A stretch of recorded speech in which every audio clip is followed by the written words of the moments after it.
Hello hi friends, welcome back to our class. ఈ వీడియోలో ఐదవ తరగతికి సంబంధించిన పరిసరాల విజ్ఞానం పుస్తకంలో ఉన్నటువంటి మనకు బయోసైన్స్కు సంబంధించినటువంటి సమాచారాన్ని పూర్తిగా దీంట్లో కవర్ చేయడం జరిగింది. ఈ వీడియో చూసినటువంటి వ్యక్తులకి మళ్ళీ టెక్స్ట్ బుక్ని చదవాల్సిన అవసరం లేకుండా దీంట్లో చెప్పడం జరిగింది. ఓకే, ఈ వీడియోని పూర్తిగా చూడండి. మన పూర్వీకులు అడవుల్లో జీవించడం జరిగింది. వీరు ఆహారం కోసం జంతువులను వేటాడి ఆహారం సమకూర్చుకోవడం జరిగింది. తర్వాత వీరు దుంపలను ఆహారంగా తీసుకోవడం జరిగింది. అంటే మొదట్లో మన పూర్వీకులు మాంసాహారులు, తర్వాత వ్యవసాయం నేర్చుకున్న తర్వాత వీళ్ళు శాకాహారాన్ని భుజించడం జరిగింది. ఓకే, ఆహారం రక్షణ కోసం రక్షణ కోసం, రవాణా కోసం మన పూర్వీకులు జంతువులను మచ్చిక చేసుకోవడం జరిగింది. ఆహారం కోసం ఆవు, గేదె వంటి జంతువులను ఆహారం కోసం మచ్చిక చేసుకోవడం జరిగింది.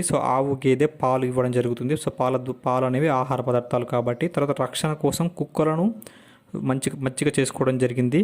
ఓకే, రవాణా కోసం ఒంటె వంటి జంతువులను మచ్చిక చేసుకోవడం జరిగింది. ఒంటె ద్వారా జీవనోపాధిని, మరి ఆవు, గేదె ఒంటె ద్వారా జీవనోపాధిని పొందడం కోసం కూడా మచ్చిక చేసుకోవడం జరిగింది.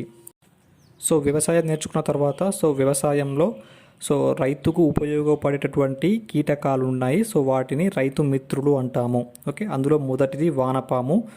వానపాము భూమిలోని వ్యర్థాలను తిని భూమిని గుల్లగా చేస్తుంది. దీనివల్ల వేర్లకు గాలి బాగా తగులుతుంది. ఓకే, వానపాము వ్యర్థాలను తిని విసర్జించే పదార్థాన్ని వర్మీ కంపోస్ట్ అంటాం. ఓకే, నెక్స్ట్ సాలెపురుగు. సాలెపురుగు అనేది నోటి నుంచి దారాన్ని స్రవిస్తుంది. ఈ స్రవించినటువంటి దారం ద్వారా ఇది గూడు అల్లుతుంది. ఈ గూడులో వ్యవసాయానికి హాని కలిగించే కీటకాలు ఈ గూడులో చిక్కుకుంటాయి. దీనివల్ల పంటకు నష్టం అనేది జరగకుండా కొంచెం వరకు కాపాడగలుగుతుంది. నెక్స్ట్ చీమలు. చీమలు మొక్కలపైన ఉన్నటువంటి చిన్న చిన్న కీటకాలను మరియు చిన్న చిన్న కీటకాల యొక్క గుడ్లను తింటాయి. తినడం ద్వారా వాటి యొక్క జనాభాను ఇవి నియంత్రించి రైతుకు మేలు చేకూరుస్తాయి. నెక్స్ట్ పాములు. పాములు ఎలుకలను తింటాయి. ఎలుకలు మనకు ముఖ్యంగా వరి పొలంలో ఎక్కువగా ఎలుకల దాడి అనేది ఉంటుంది. ఈ పాములు అనేవి ఎలుకలను తిని పంటను కాపాడుతాయి. ఓకే, ఆత్మరక్షణ కోసం మాత్రమే పాములు అనేవి కాటు వేయడం జరుగుతుంది, కానీ ఇవి రైతుకు మేలు చేస్తాయి. ఓకే, పంటను కాపాడడం కోసం మేలు చేస్తూ ఉంటాయి. నెక్స్ట్ ట్రికోగ్రామా. దీనిని ఐసిఏఆర్ అంటే Indian council of agriculture research వారు దీనిని ప్రయోగశాలలో సృష్టించడం జరిగింది. ఓకే, ఇది ఒక కీటకం అనమాట. దీన్ని ఉపయుక్త కీటకం అని పిలుస్తాం. దీనిని రైతు మిత్రు, వీటి ఇందాక చెప్పినటువంటి వాటిని కూడా రైతు మిత్రులు అని పిలుస్తాం. ఈ ట్రికోగ్రామా కూడా రైతు మిత్రువు అనమాట. ఓకే, దీన్ని ఐసిఏఆర్ వారు సృష్టించారు. ఐసిఏఆర్ అంటే Indian council of agriculture research వారు సృష్టించడం జరిగింది. దీని యొక్క జీవితకాలం 1 వారం రోజులు ఉంటుంది. ఇది కూడా హానికర కీటకాల గుడ్లను తినడం జరుగుతుంది. జీవ వైవిధ్యాన్ని కాపాడడం కోసం, వన్యజీవులను సంరక్షించడం కోసం మన భారత ప్రభుత్వం 1971 సంవత్సరంలో వన్యప్రాణి సంరక్షణ చట్టాన్ని చేయడం జరిగింది. వన్యప్రాణి సంరక్షణ చట్టం 1971 షెడ్యూల్ 1 ప్రకారం అడవి జంతువులను వేటాడటం మరియు వాటిని విక్రయించడం నేరం. ఈ చట్టాన్ని అతిక్రమించినటువంటి వారికి 3 నుంచి 7 సంవత్సరాల జైలు శిక్ష మరియు 1 లక్ష రూపాయల వరకు జరిమానా విధించబడుతుంది. ఓకే, నెక్స్ట్ భారత్ మరియు బంగ్లాదేశ్లో ఎక్కువగా కనిపించేటటువంటి జంతువు ఏంటంటే రాయల్ బెంగాల్ టైగర్. ప్రస్తుతం వీటి సంఖ్య అనేది బాగా తగ్గిపోతూ ఉంది. దాదాపు ప్రతి 2 నిమిషాలకు ఒక జాతి అనేది కనుమరుగవుతుంది అని చెప్పి మనకు జీవ వైవిధ్య మండలి తెలుపుతుంది. నెక్స్ట్ రాబందులు. రాబందులు ఇది దాదాపు 2 సంవత్సరాలుగా మన రాష్ట్రంలో కనిపించట్లేదు అనమాట. దీని ఆనవాలు అనేవి మన రాష్ట్రంలో కనిపించడం లేదు. దీని రాబందు యొక్క ఆచూకీ తెలిపిన వారికి తెలంగాణ జీవ వైవిధ్య మండలి 2 లక్షల బహుమతిని ప్రకటించడం జరిగింది. ఓకే, ఈ రాబందు దాదాపు 2 అడుగుల ఎత్తు వరకు ఉంటుంది. ఈ రాబందు యొక్క విశిష్టత ఏంటంటే ఇది మనకు చనిపోయినటువంటి మృత కళేబరాలను ఇది తింటుంది అన్నమాట. ఓకే, ఇక్కడ గమనించాల్సిన విషయం ఏంటంటే పార్సీ మతస్థులు ఎవరైతే ఉంటారో వారి యొక్క మృతదేహాలను ఖననం చేయరు. అంటే ఇక్కడ అగ్నికి ఆహుతి చేయరు మరియు భూమిలో కూడా పూడ్చిపెట్టరు, తీసుకెళ్ళి అలాగ కొండపైన పెట్టేస్తారు. సో వాటిని రాబందులు పీక్కొని తింటాయి. అది వాళ్ళ యొక్క మత ఆచారం అన్నమాట. సో జీవ వైవిధ్యం నశించిపోతుంది మరియు అడవులు తగ్గిపోతున్నాయి, కాలుష్యం పెరిగిపోతుంది. సో ప్రస్తుతం ఉన్నటువంటి కాలుష్యానికి ప్రధాన కారణం మానవుడు మాత్రమే. సో కాలుష్య కారకాల వల్ల మానవుడు అనేక అనారోగ్య సమస్యలకు గురవుతున్నాడు. దీనివల్ల తన యొక్క జీవితాన్ని కోల్పోతున్నాడు. అందుకే గౌతమ బుద్ధుడు ఏం చెప్పిండంటే, సో కోరికలు అత్యాశలు జీవితాన్ని దుఃఖమయం చేస్తాయి అని తెలపడం జరిగింది. ఓకే, సో నెక్స్ట్ టాపిక్ మనకు విత్తనం. ఓకే, సో విత్తనాలు అంటే సో ఒకరి దగ్గర నుండి మరొకరు విత్తనాలు తీసుకొని సో పంట వచ్చిన తర్వాత తీసుకున్న వాటికి అదనంగా విత్తనాలు ఇచ్చేవారు అనమాట. సో ఈ పద్ధతిని నాగులు అని పిలుస్తాం. ఓకే, సో ఇది ఒక పద్ధతి. నెక్స్ట్ సుస్థిర వ్యవసాయం. సో సుస్థిర వ్యవసాయం అంటే ఇతరులపైన ఆధారపడకుండా చేసే వ్యవసాయాన్ని సుస్థిర వ్యవసాయం అంటాం. సో ప్రజెంట్గా అయితే మనం ఎరువుల కోసం, సో పురుగు మందుల కోసం మనం రసాయన ఎరువులను కంపెనీస్ మీద ఆధారపడుతున్నాం, డిపెండ్ అవుతున్నాం. అలా కాకుండా సొంతంగా ఎరువులను పురుగు మందులు మనమే తయారు చేసుకొని పంట పండించినట్లయితే దాన్ని సుస్థిర వ్యవసాయం అంటాము. సో పశువుల పెంపకం ద్వారా ఎరువు లభిస్తుంది. ఈ వానపాముల పెంపకం ద్వారా వర్మీ కంపోస్ట్ లభిస్తుంది. సో ఇది ఎరువు లభిస్తుంది. తర్వాత సో మనకు సో కీటకాలను నివారించడానికి సో ఏంటంటే మనకు పెస్టిసైడ్స్. ఓకే, పెస్టిసైడ్స్ ఏంటంటే పంచగవ్య అంటాం. పంచగవ్య అంటే ఇది ద్రవ రూపంలో ఉన్నటువంటి ఎరువు అనమాట. సో పంచగవ్యను మనం సో ద్రవ రూపంలో ఉంటుంది. దీని ద్వారా కూడా కీటకాలను పంటకు సోకి చీడపీడలను నివారించవచ్చు. తర్వాత జీవామృతం.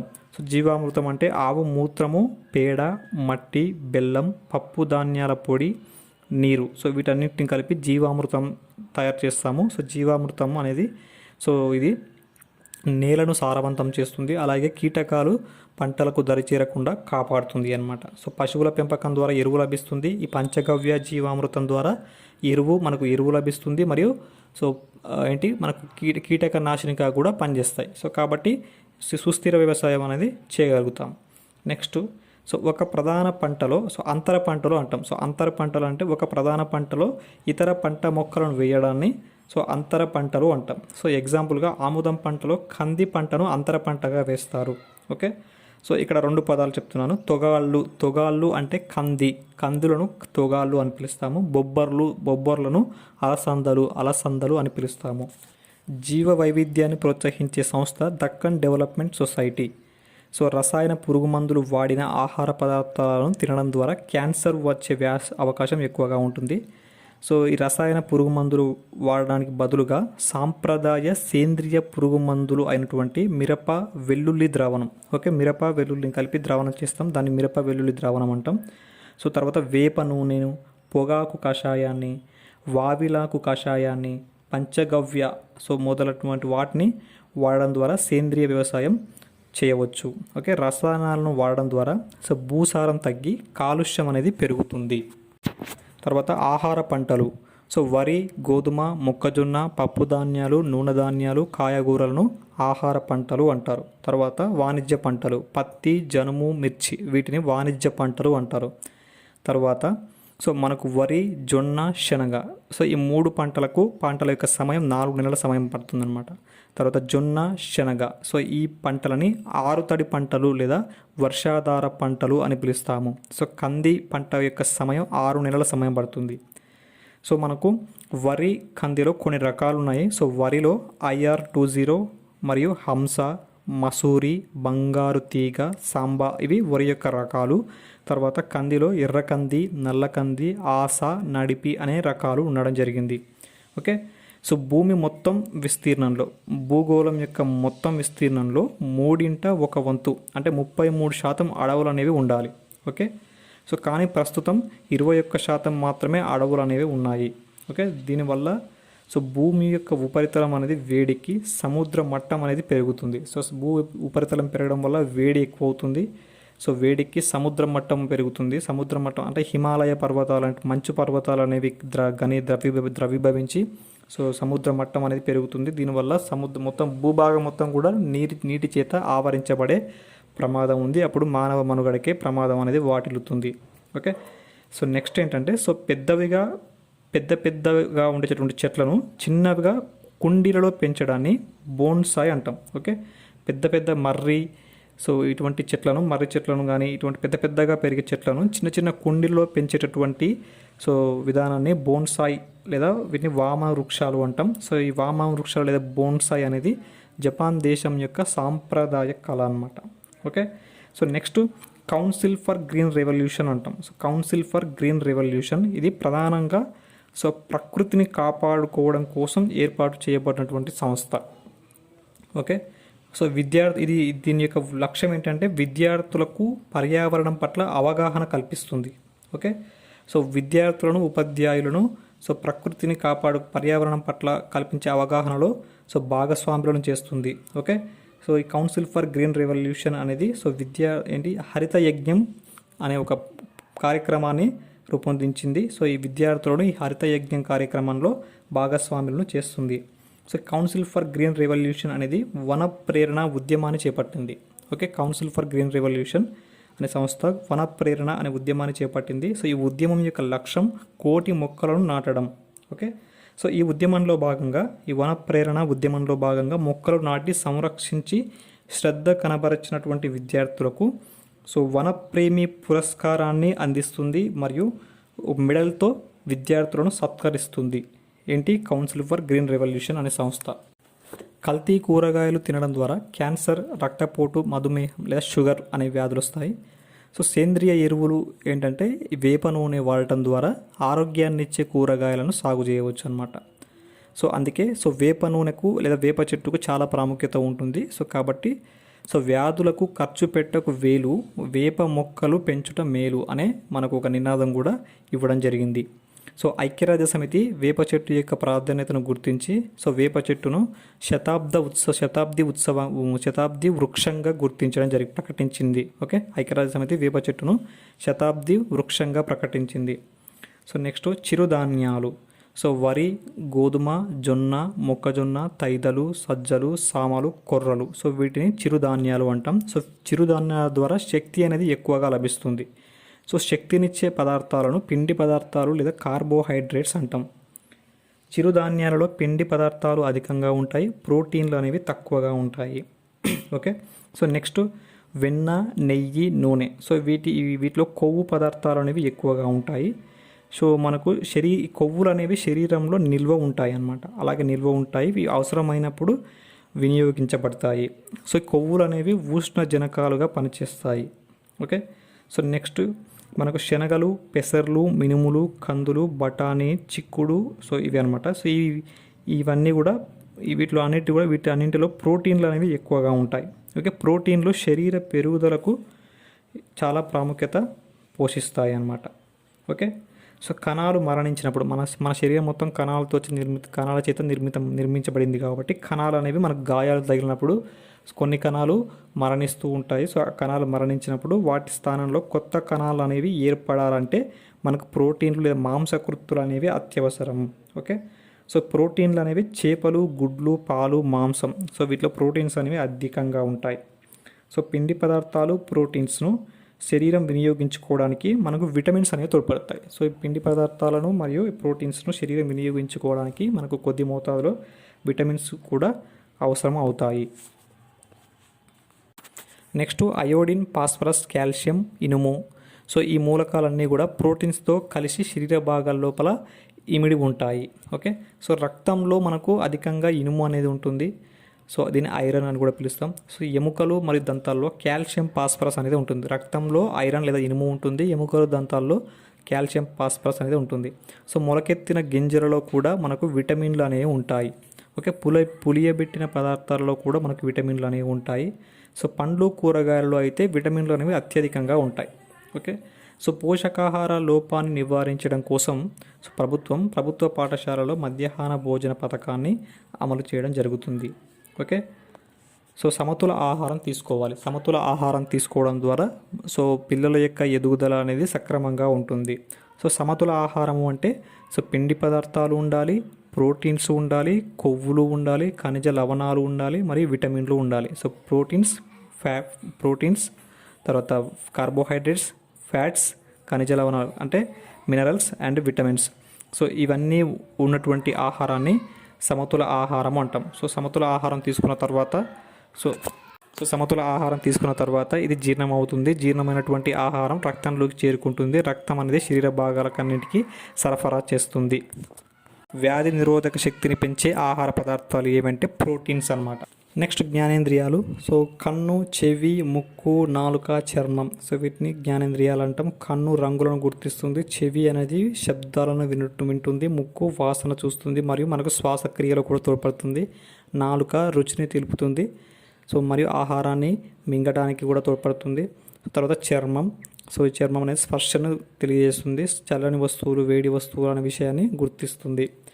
సో జ్ఞాన అనుభూతులు అనేవి సో జ్ఞానేంద్రియాలకు కలుగుతాయి. ఓకే, సో ఫస్ట్ వన్ జ్ఞానేంద్రియం కళ్ళు.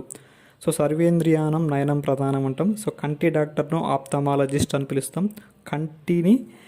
కంటికి పుస్తకానికి మధ్య ఉండే దూరం 30 సెంటీమీటర్స్ ఉండాలి. ఓకే, కంటికి టీవీకి మధ్య దూరం 2.5 మీటర్ల దూరం అనేది ఉండాలి. ఓకే, నెక్స్ట్ చెవులు. సో ఏంటి, సో చెవులు అనేవి సో ఒకవేళ కనుక పుట్టుకతో ఒక వ్యక్తి చెవిటి వ్యక్తి అయినట్లయితే, ఓకే, ఒక వ్యక్తి పుట్టుకతోనే చెవులు వినిపించకపోయినట్లయితే అతనికి మాట్లాడటం రాదు. ఓకే, ఎందుకంటే ఒక వ్యక్తి ఏది నేర్చుకున్నా వినడం ద్వారానే నేర్చుకుంటాడు. కాబట్టి పుట్టుకతోనే అవిటివాడిగా పుట్టినట్లయితే, అతడు చెవిటివాడిగా పుట్టినట్లయితే సో అతడు నేర్చుకోవడానికి చాలా కష్టమైనటువంటి అంశం అన్నమాట. సో ఇలాంటి వారి కోసం సో పుట్టుకతోనే చెవులు వినిపించకపోయినటువంటి సో వారి కోసం సో సైన్ లాంగ్వేజ్ని ఉపయోగిస్తాం. సైన్ లాంగ్వేజ్ అంటే గుర్తులు, సైగలతో విషయాలను తెలియజేయడం జరుగుతుంది. ఓకే, సో వినలేని స్థాయిలో శబ్దం చేయడాన్ని ధ్వని కాలుష్యం అని పిలుస్తాము. ఓకే, సో రాత్రిపూట సంచరించే జీవి గబ్బిలం అనమాట. ఇది ఏంటంటే తన యొక్క శబ్దాలను చేస్తుంది. సో శబ్దాల ద్వారా తన యొక్క మార్గాన్ని గుర్తిస్తుంది. సో తన శబ్దం చేసినప్పుడు దాని యొక్క ధ్వని తరంగాలు అనేవి సో ముందుకు ప్రయాణిస్తాయి. ముందు ఏదైనా అవరోధం ఉన్నట్లయితే, ఏదైనా అడ్డుగా ఉన్నట్లయితే ధ్వని తరంగాలు ఆ అడ్డు దాన్ని తగిలి తిరిగి వెనుకకు వస్తాయి అన్నమాట. సో ఇది దాన్ని గ్రహించి సో దాని యొక్క దిశను అనేది మార్చుకుంటుంది. ఓకే, నెక్స్ట్ సో ముక్కు అనేది సో గాలిని ముక్కు ద్వారా లోపలికి పీల్చడాన్ని ఉచ్ఛ్వాసం అంటాం. సో గాలిని ముక్కు ద్వారా బయటికి వదలడాన్ని నిశ్వాసం అని పిలుస్తాము. నెక్స్ట్ నాలుక. సో నాలుక అనేది మాట్లాడడానికి, ఆహారం మింగడానికి, రుచిని తెలుసుకోవడానికి నాలుక పైన ఉపయోగపడుతుంది. నాలుక పైన రుచి మొగ్గలు ఉంటాయి. రుచి మొగ్గలు సో మనకు రుచిని తెలియజేస్తాయి. నెక్స్ట్ చెవి, ముక్కు, నాలుకకు సంబంధించిన వైద్యుడు ENT డాక్టర్. నెక్స్ట్ దంతాలు. సో దంతాలు మనకు కొరుకు దంతాలు, కొరుకు దంతాలు 4, కోర దంతాలు 1, నములు దంతాలు 2, విసురు దంతాలు 3 ఉంటాయి అన్నమాట. అంటే సో మనకు 2 దవడలు ఉంటాయి, పై దవడ, కింది దవడ. సో ప్రతి దవడ యొక్క అర్ధ భాగం. ఓకే, కింది దవడ యొక్క అర్ధ భాగంలో సో మనకు క్రింది దవడ యొక్క అర్ధ భాగంలో ఒక కోరదంతం. సో ఒక అర్ధ భాగంలో ఒక అర్ధం అంటే 2 అర్ధ భాగాలు కాబట్టి కింది దవడలో 2 కోరదంతాలు. సో నములు దంతాలు 2 అంటే ఒక అర్ధ భాగంలో 2, మరొక అర్ధ భాగంలో 2. సో విసురు దంతాలు 3 ఉంటాయి. సో ఒక అర్ధ భాగంలో 3, ఒక అర్ధ భాగంలో 3 అంటే కింది దవడలోని 6 విసురు దంతాలు, 4 నములు దంతాలు, సో 2 కూర దంతాలు, సో కొరుకు దంతాలు అనేవి 4 ఉంటాయి. ఇవి కింది దవడలో 4, పై దవడలో 4 ఉంటాయి అన్నమాట. సో మొత్తంగా మనకు 32 అనేవి దంతాలు అనేవి ఉండడం జరుగుతుంది. ఓకే, సో మొదటిసారిగా వచ్చే దంతాలను పారదంతాలు అంటాం. రెండవసారి వచ్చే దంతాలను శాశ్వత దంతాలు అంటాం. ఓకే, మానవుల్లో వచ్చే దంతాలు మనకు ద్వివార దంతాలు అనమాట. అంటే మొదటిసారి వచ్చి ఊడిపోతాయి, తర్వాత వస్తాయి. ఓకే, ఏకవార దంతాలు. మొదటిసారి వచ్చే దంతాలు ఏకవార దంతాలు, రెండోసారి వచ్చే దంతాలు ద్వివార దంతాలు. ఓకే, సో దంతాల డాక్టర్ డెంటిస్ట్ అనమాట. నెక్స్ట్ చర్మం. సో శరీరం యొక్క లోపలి భాగాలను కప్పి ఇది రక్షిస్తుంది. సో ఇది మరియు ఇది ఒక స్పర్శ అంగంగా పనిచేస్తుంది. ఓకే, శరీరంలో అతిపెద్ద అవయవం చర్మం. ఓకే, సో చర్మం 1.5 చదరపు మీటర్ల వైశాల్యం ఉంటుంది, 4 కేజీల బరువును కలిగి ఉంటుంది.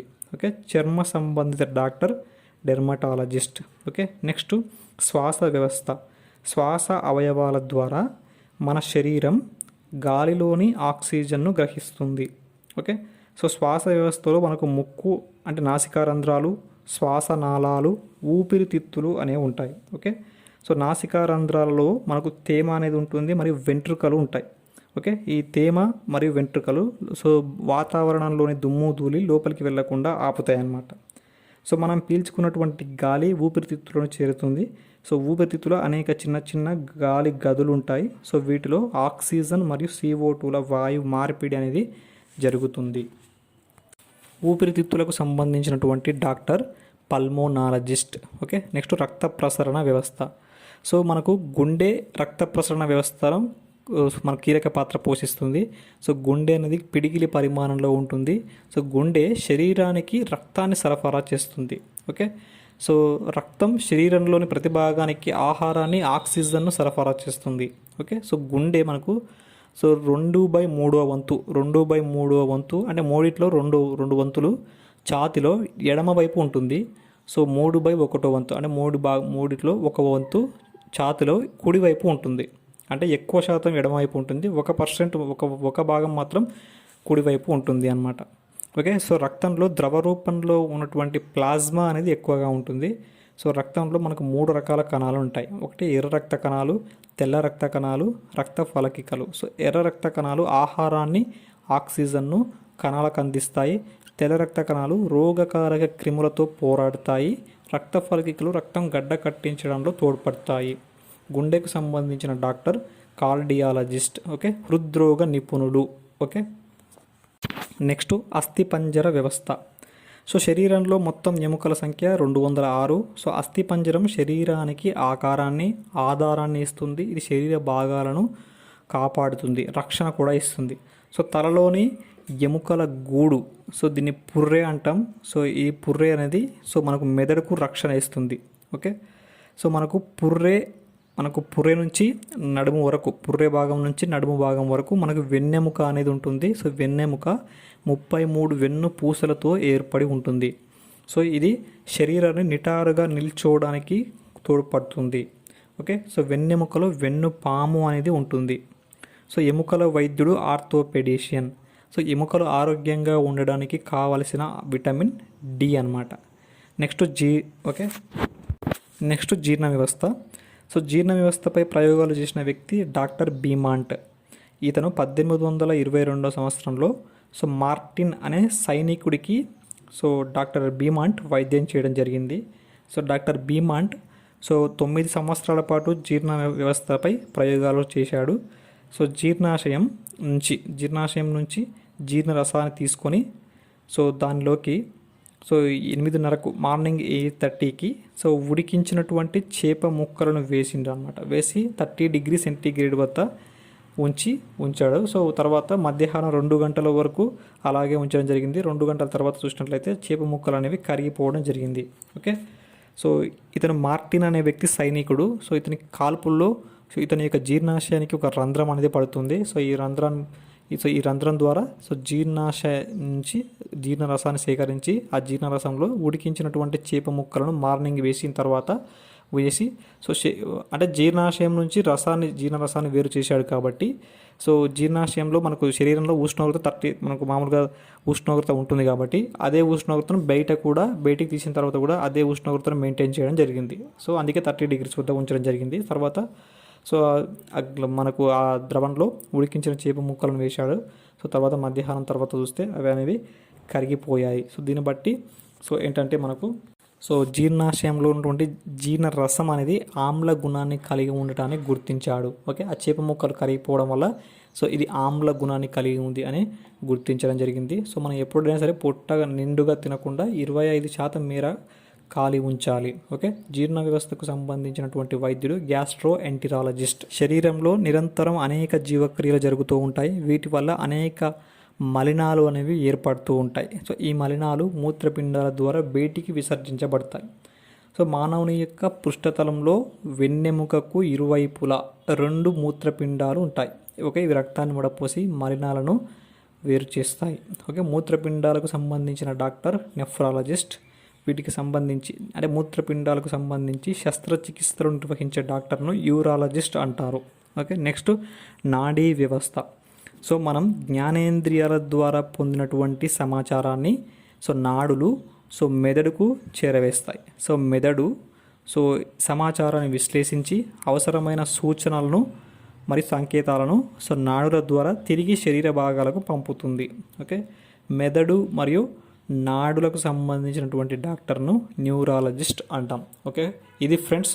సో మొత్తం 5వ తరగతిలో ఉన్నటువంటి మొత్తం బయోసైన్స్కి సంబంధించినటువంటి ఇన్ఫర్మేషన్ కవర్ చేయడం జరిగింది. సో ఈ వీడియో మీకు ఉపయోగపడుతుందని భావిస్తున్నాను. ఓకే ఫ్రెండ్స్, ఈ వీడియో కనుక మీకు నచ్చినట్లయితే లైక్ చేయండి, షేర్ చేయండి మరియు సబ్స్క్రైబ్ చేయండి. ఓకే.